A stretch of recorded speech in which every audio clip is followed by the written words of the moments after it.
Hey guys, we're your hosts. I'm Fenella, And I'm Jess. and this is Cozy Crime Club. Each episode, we explore real cases, from the eerie to the outrageous, with curiosity, empathy, and just the right amount of dark humour. So pour yourself a big mug of something warm, tea, coffee, or maybe something a little stronger, grab a blanket, and settle in. Welcome to the club.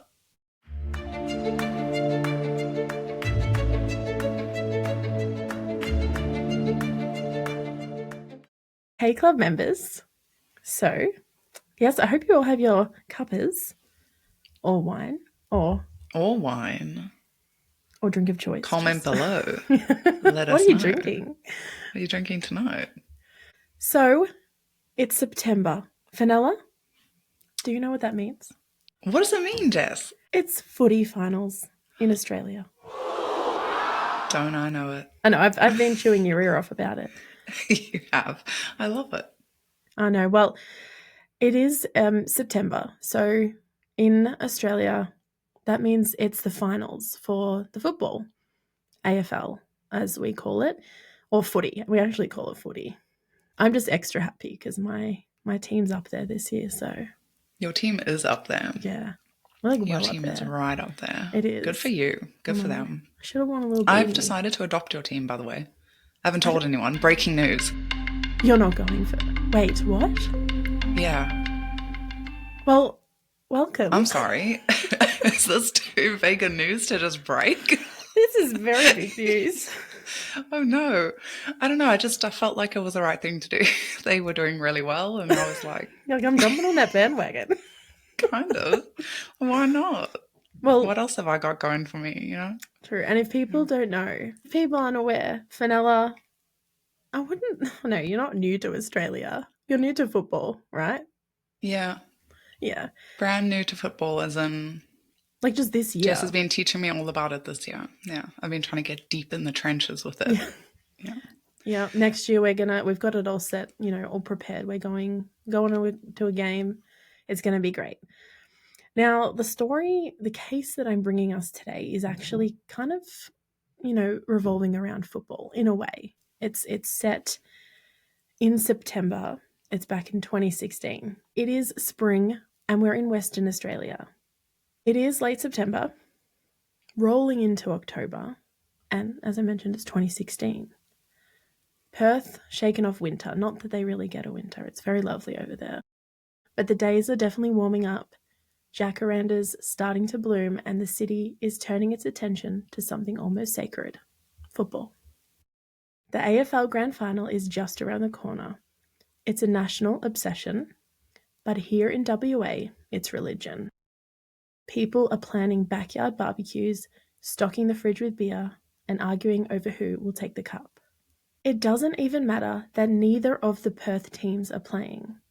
The Western Bulldogs, which were complete underdogs that year, have clawed their way into the grand final against Sydney Swans. The whole country is watching to see if they can pull off the impossible. But beneath the footy fever, life in Perth has its cracks showing. The mining boom that once made WA rich has been in severe downturn for the past few years. Jobs are drying up, mortgages are biting, and unemployment is hitting hard, especially in the working class suburbs south of the city. There's a sense of frustration, of disappointment. The papers are full of stories about crime, about the methamphetamine epidemic tearing through communities, and about families struggling to hold it together. About 30 kilometres south of Perth sits the suburb of Parmelia. Located within the city of Kwinana, Parmelia is a working-class suburb, with quiet streets of modest brick homes where neighbours know each other and families carve out steady routines. Life here is less about show and more about getting on with things. It's the kind of place where daily life is predictable and straightforward, almost comforting, until something unsettles that calm. It's October 1st, 2016, and as everyone is tuning in to watch the Bulldogs break a 62-year premiership drought, one man, Ernest Fisher, was facing down years of resentment, frustration, and conflict inside his small suburban home. That afternoon, as the country celebrated football glory, a tragedy was unfolding behind closed doors in Parmelia, one that would destroy those who lived it. We start with what looks, from the outside, like your typical Australian family. A mum, a dad, 4 kids, and the rhythms of suburban life, holding it all together. The heart of that home was Jill Fisher-Turner. Friends described her as kind, gentle, the sort of mother who was always there, ferrying kids to school, standing on the sidelines at sport, cooking meals that brought everyone to the table. She was the glue, the quiet force that made the house a home. But in March 2014, everything changed. Jill died after a battle with cancer. It was a devastating loss. Her absence wasn't just felt, it tore straight through the center of the family. Without her, the routines collapsed, and the sense of stability vanished. The 4 children lost their mother, and their father Ernest lost his partner of decades. While Jill's passing left a mark on all of them, it seemed to cut deepest with Ernest and their youngest son, Matthew. Matthew was only about 20 at the time, still finding his place in the world, and his mum's death hit him hard. In later interviews, Ernest admitted that Matthew's behaviour spiralled after Jill passed.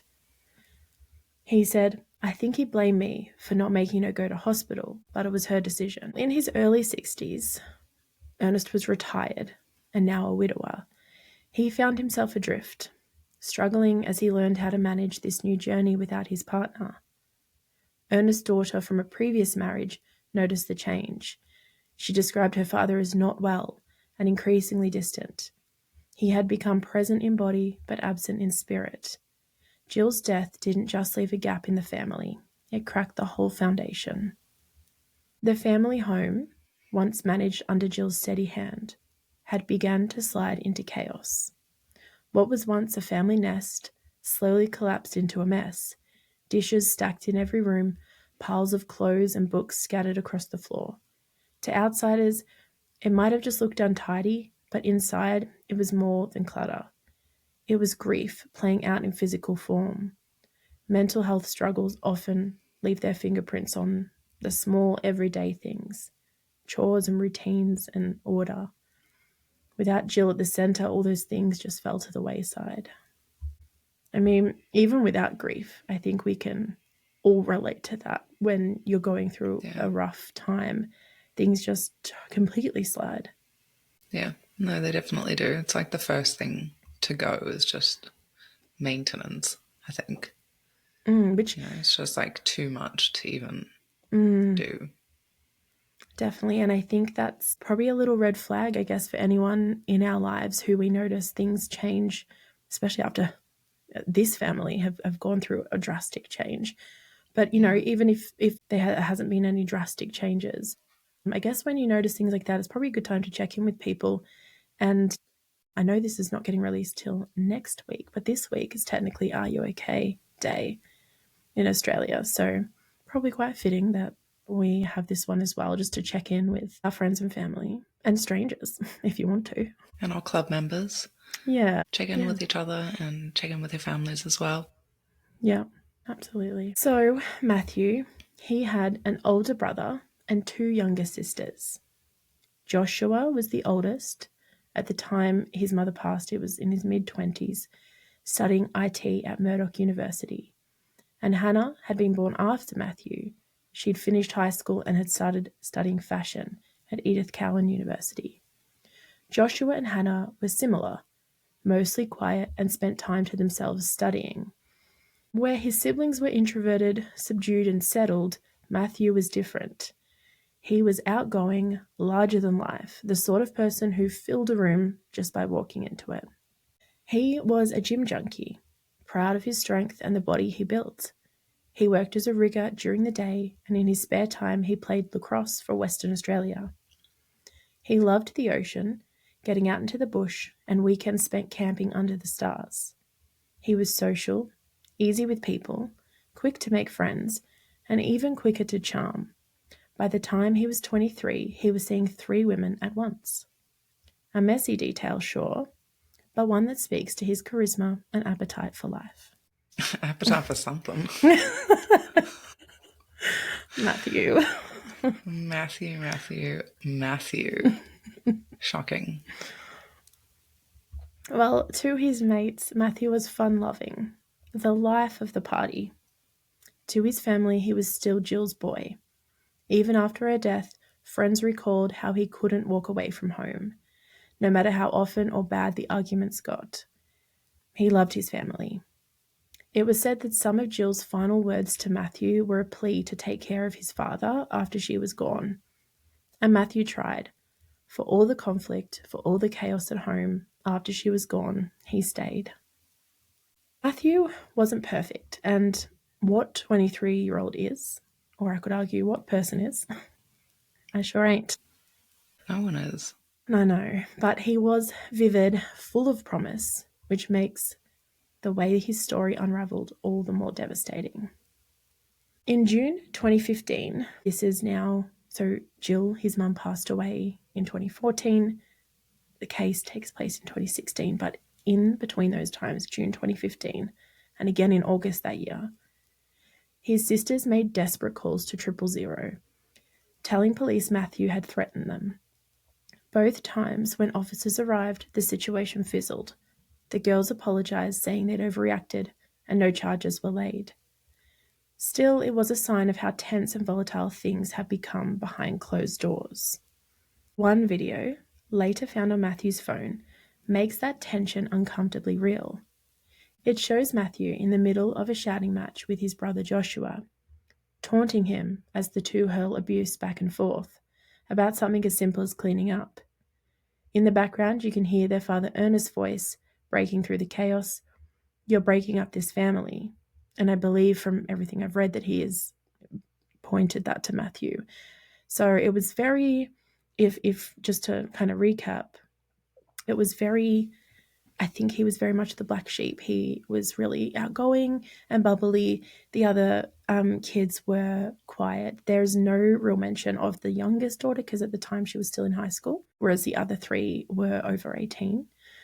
But I believe just, after Jill passed away, it was very chaotic. I think, that's the thing that really keeps going back to me in this case. I might be jumping a little bit too early, but if there had been mental health check-ins with everyone in this family, I just feel like this might not have happened after, and just coping and dealing with grief. Yeah. So that's kind of where we're at, is that the family kind of seemed to treat Matthew differently, or at least he kind of spiraled quite a lot, and they said he was really violent towards us. And, there's definitely two sides to this story online.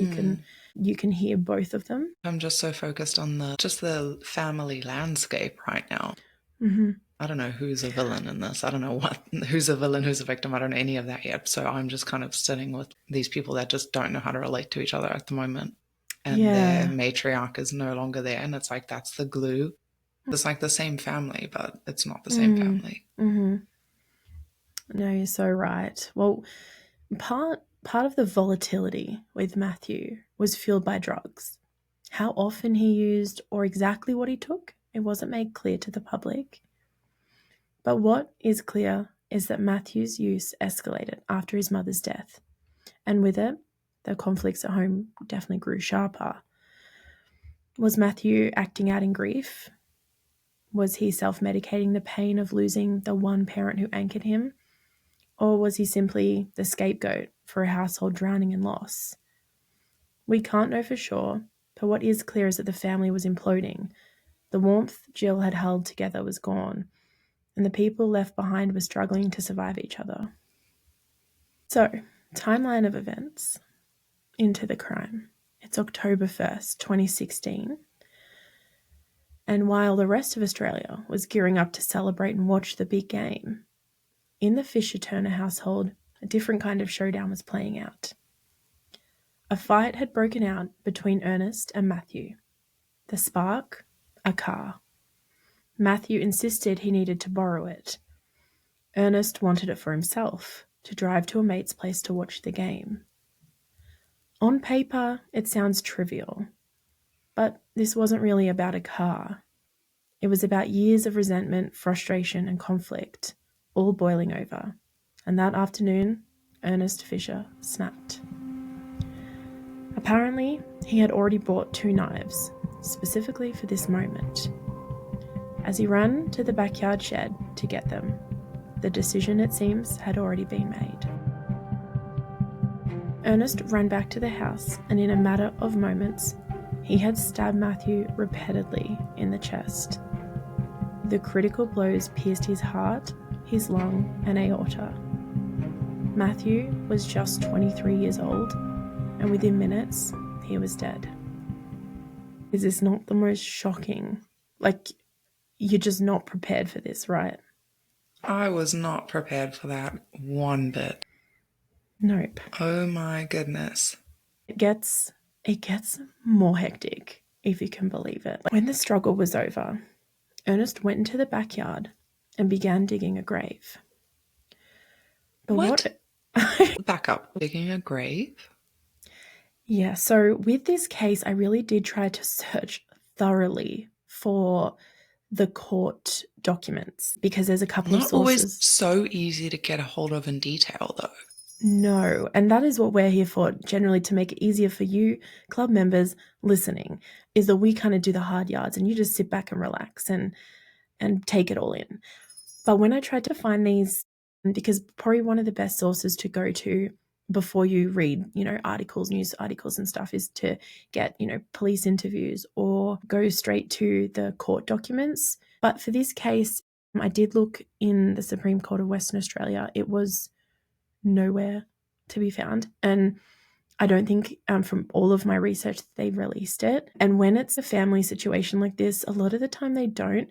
And the courts will say, and you'll see in this, like when you're watching on YouTube, you'll see the pictures of Ernest Fisher come up, and it is just the court drawing of him because the judge would have ruled that no further photos are released, and the judge would have also ruled that most of this case is basically being told through like news outlets. Like the ABC was a pretty big one on this case, and they're generally considered to be a reliable source. So the court didn't release the actual findings. Basically, they've left it up to the news articles in this case. So there was a lot of articles I had to read. But the crime itself obviously isn't crazy in detail in those articles. We kind of know how it played out, and we don't know it, second by second, just that they had an argument in. And the bedroom they were in, and we've got pictures of that too, the bedroom they were in was actually the older brother Joshua's bedroom. That's just where the fight had taken place. And that is where Matthew was killed, in that bedroom. It was found through court that Ernest did buy the knives. I'm probably getting ahead of myself, but he did specifically have them for this, and he had hid them in the shed outside, and he ran to go and get them in and bring them inside to do what he did. So if he hid them in the shed, there must have been serious knives. Like, they must have been suspicious, there was no details on the knives themselves. Obviously, it did immense amounts of damage to Matthew. And I just think it's wild even to have 2 knives. I'm just like, what are you planning to have, like one in each hand? When I was researching this, I was trying to imagine how is this playing out.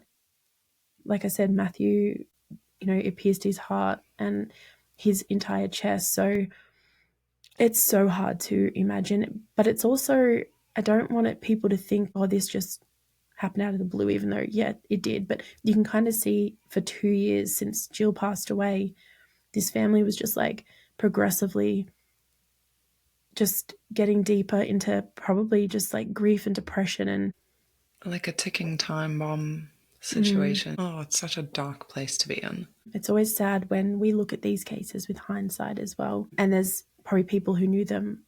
It's really easy just to be like, oh, why didn't we check in? But sometimes you just don't know. Sometimes people do just kind of snap, and maybe for all we know, I mean, I didn't find out, but for all we know, people did ask them, how are you doing, Ernest, or Matthew, how are you doing, or the other kids, Joshua, Hannah. This is a roller coaster though, because you're just gonna what is about to come out. This is actually the first thing that I heard about. My husband told me to do this case. He actually grew up around the area, so it was very familiar to him. Seriously, this is just so wild. So when the struggle was over, as I said, Ernest went into the backyard and he began digging a grave. But what Ernest did next is almost as shocking as the act itself. Halfway through digging, he stopped. He got in the car and he drove to his friend's house and sat down to watch the AFL Grand Final. Less than 2 hours after killing his son, Ernest was watching the footy. Back at home, the burden fell on the others. Ernest's children, Joshua and Hannah, were left to deal with what had just happened. Ernest told Joshua to bury Matthew. Hannah had to help carry her brother's body out of the house, placing him on a ladder to move him outside. Together they scrubbed and wiped at the bedroom walls, trying to erase the evidence. Hannah later told detectives, "We all said we should just tell the cops, but Ernest shut it down." She admitted she felt that it seemed wrong to turn on him. So, I mean, the dynamics here. Ooh. You never really know what's going on, right? I don't know what to make of that. No.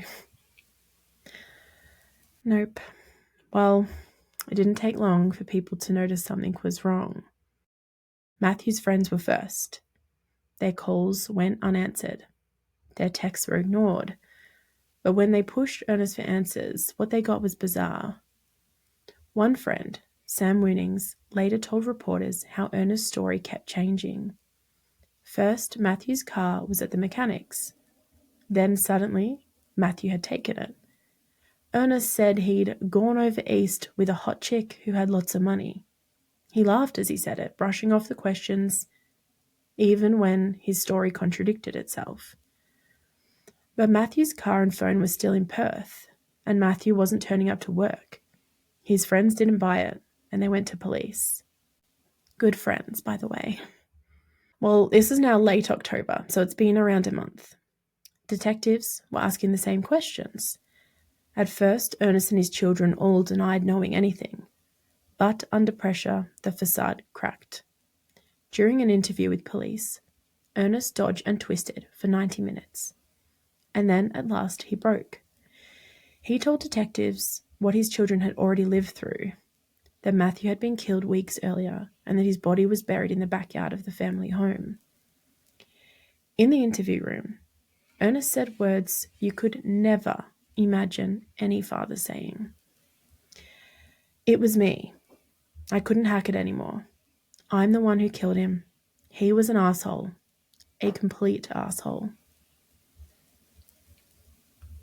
They pressed him. Why? Ernest insisted it hadn't been planned. He said Matthew had taken the car keys and that he wasn't having it. He admitted, "So I went down to the shed, I got a couple of knives, and I stabbed him. It wasn't a very pleasant situation. It was horrible." And then, almost casually, he added, "Footy was the priority. I didn't want to miss it." Like, whoa, like, footy is huge in my household. But Oh, footy is a priority. Sure. But the priority? and you think We like all need to zoom out a little bit. Ernest, We do. zoom out. Zoom out. I just wonder, was he saying things like this? Not from what I saw. I mean, he was very, what's the word, like sincere. But part of me is thinking, surely he was just trying to, I don't know, like diffuse the tension? Yeah, I don't know, play on it. I don't know. I didn't read anywhere that he was. I mean, everything said he was completely sincere. Ernest detailed to police that after stabbing his son to death, Ernest left his other children to bury the body and clean the blood. When Ernest got back, grand finals played out, he's acting totally normal. He got back. Joshua simply said, "He's in the ground." In the same police interview, Ernest painted his son in the darkest possible light. He called him horrible, a nut job, a drug user, a liar.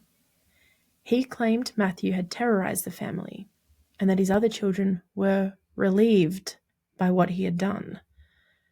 Ernest even told police, "I think I've done the right thing in a twisted sort of way. It's more peaceful and definitely quieter." Which is such a warped take on the situation. Like, you've actually ruined your children's lives, not just killed your younger son, but you've ruined all of your other children's lives. And I feel they'd be lucky to ever feel peaceful again. Well, it's peaceful for him, I suppose. He just couldn't cope, couldn't be there for him, couldn't manage it. Or But, himself. or himself. But wow, that is quite something to say. The coldness of Ernest stood in stark contrast to his children's interviews. Joshua broke down. He was sobbing uncontrollably as he described watching his father walk through the house with 2 knives and then later being ordered to dig his brother's grave. He called himself a weak coward for not standing up to Matthew and said burying the body felt like the safer option than going to police. So I'm not sure why Joshua, I think they obviously fought a lot in the 2 years after his mum's death. So I think he's just maybe talking about that in general, that he felt like, I was like a weak coward for not standing up to him. From what I saw, it was nothing with Joshua that started this on the day, on October 1st. I think that definitely was just Matthew and Ernest, just both wanting to use the car. Hannah, as I said, she was 20 at the time. She told detectives she'd always found Matthew scary, that he'd beaten her when they were younger. After the stabbing, she admitted she wanted to call the police, but her father stopped her. Asked why she had helped clean up the blood, her answer was blunt. I guess to get away with it. So she's honest, I guess. But there was those couple of calls to 000 regarding Matthew saying, like from the daughters, from the sisters, Matthew's sisters, saying, but then when police got there, they're like, no, we're just overreacting. Don't worry about it, sorry. And then from what I read, I think maybe Ernest's lawyer eventually says during the court trial that, Ernest had bruises on him as well, which were from Matthew, that Matthew was aggressive. There's 2 sides to this. It's just an imploding household full of grief. They're all just trying to deal with what has happened. And obviously they haven't dealt with it, which is probably had led to this just blowing up a few years later. And it's really hard now because we're not hearing from Matthew. So, oh my God, so true. But that's the thing with when your voice is taken as a victim, they can't speak for themselves. So it's always good to keep in mind that fact that we have to understand that there is another side to this story that can't be told honestly or truthfully. I'm not saying that who is left is not being honest, but everyone has their own perspective. We all have our own perspective. In June 2018, the case finally went to trial. It lasted for 10 days, and the jury was warned that the evidence would be extremely confronting. Ernest Fisher admitted the killing, but he claimed it wasn't murder. He said he'd acted to defend his children and himself. But if that were true, why the cover-up? Why bury the body? And why lie to police and Matthew's friends? Self-defense demands honesty. What Fisher gave instead was concealment. His barrister painted a picture of an old man pushed to the brink, a 65-year-old suffering from small vessel disease, supposedly impaired in his judgment, up against a strong, angry, violent 23-year-old son. According to the defense, Ernest had no other choice. The prosecution dismantled that argument. They described not a desperate act of self-preservation, but an execution. 2 knives hidden in the shed, a father fueled not by fear, but by hatred and anger, and a family forced into complicity. Regarding the siblings, the prosecutor said, "You might think they were dragged into this whole mess by their father, But you have to put aside any sympathy. They did what they did willingly, which I think is a hot take. Like, yes, they're adults, and I understand they did that. I wouldn't say no one's ever doing that willingly. Like, maybe Ernest. Well, but I mean, there are people that do that willingly. I know, but I mean, in this situation, and these children, like, and prosecutors are there for a reason. And I think you have a point though around they're his children. And that is a whole different dynamic. It's not just a group of friends or something. There's that psychological thing at play there. There's something to that probably.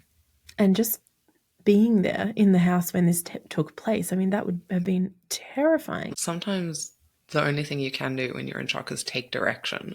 Like you can't make a independent move, So true. And everyone acts differently, don't they, in that kind of situation. You just never know until you're in that situation. You just don't know.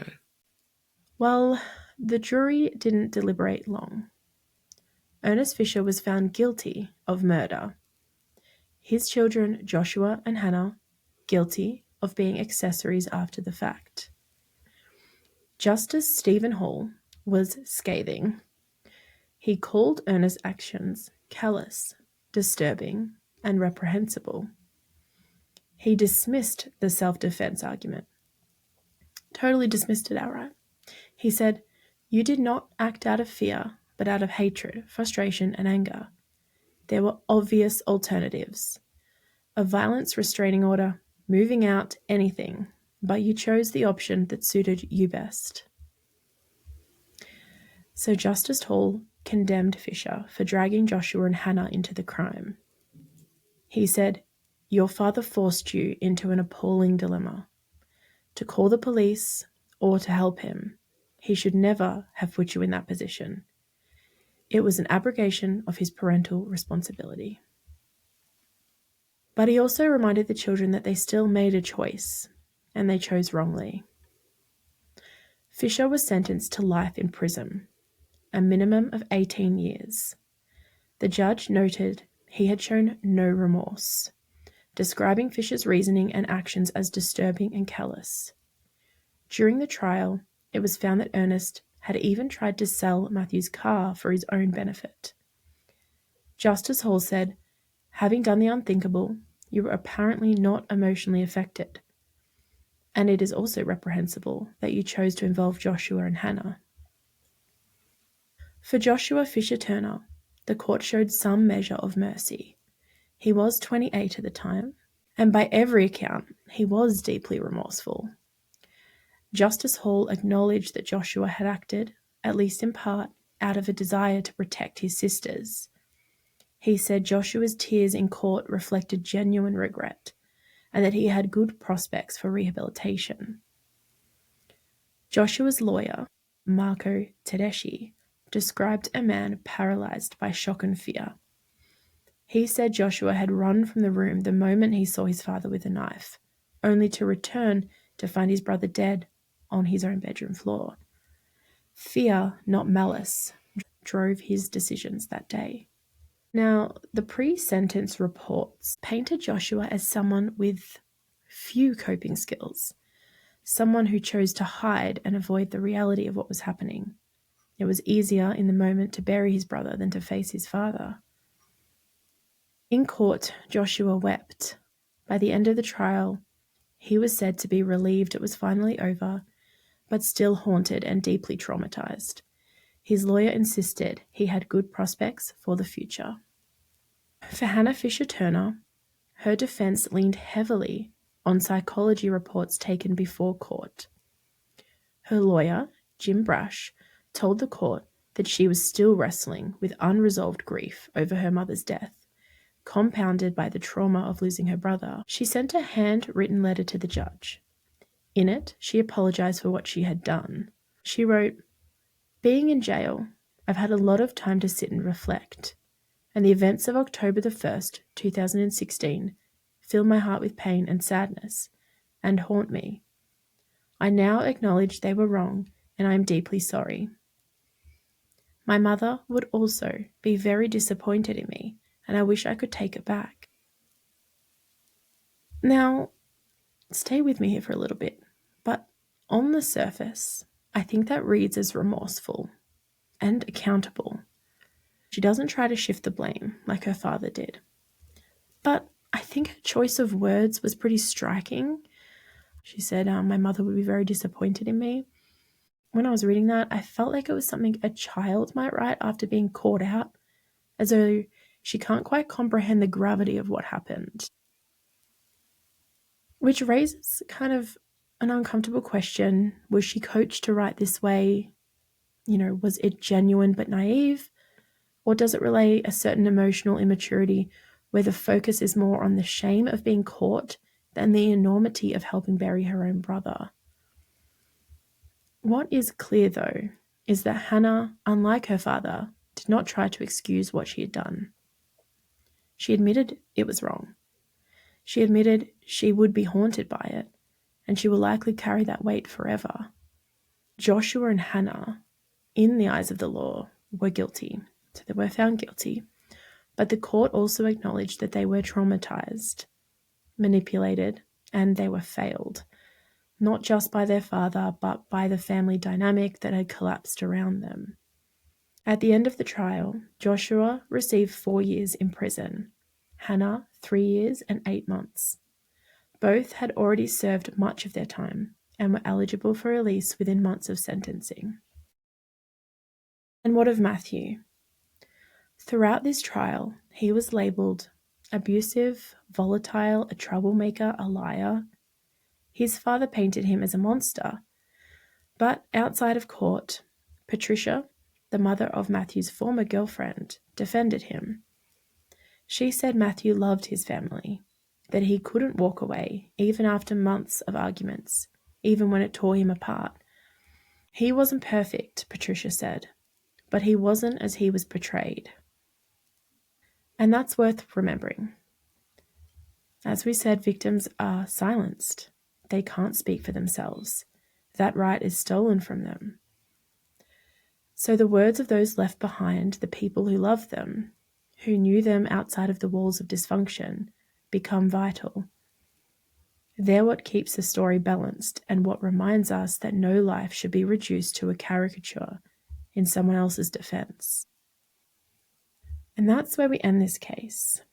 Brutal, unfair, a family left shattered, one son's life cut drastically short, a father condemned to spend what remains of his behind bars, and 2 siblings forever marked by the role they played.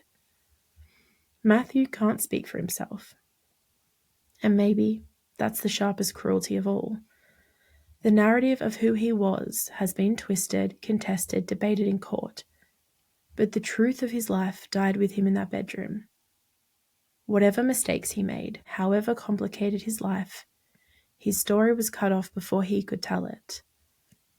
And for us as outsiders, this story is a reminder.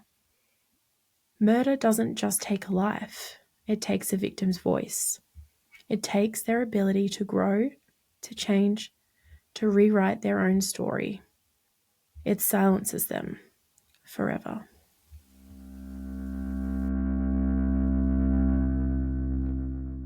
So, I guess the moral of the story is please don't murder your family members.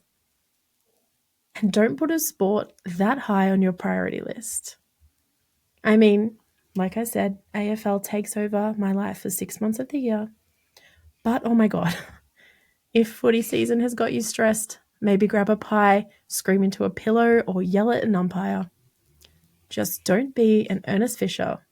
Leave the homicide out of it. Exactly. There's passionate, and then there's prison.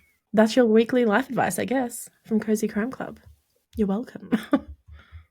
Cheers. And that's enough darkness for one night. Time to put the kettle on, pour yourself a wine, go do something that makes you smile. But please tell us, what grabbed you most about this case? Was it the family dynamics? The shocking crime? Or maybe you just want to tell us who you barrack for below. Leave us some cozy comments, guys. Thanks for getting cozy with us today, Jordan, Troy. If you know, you know. If you enjoyed this episode, please leave us a review or share the club with a friend. You can join us on YouTube, Instagram, and Spotify, because here we leave the kettle on and the comments open. Until next time, stay curious, stay kind, and stay cozy.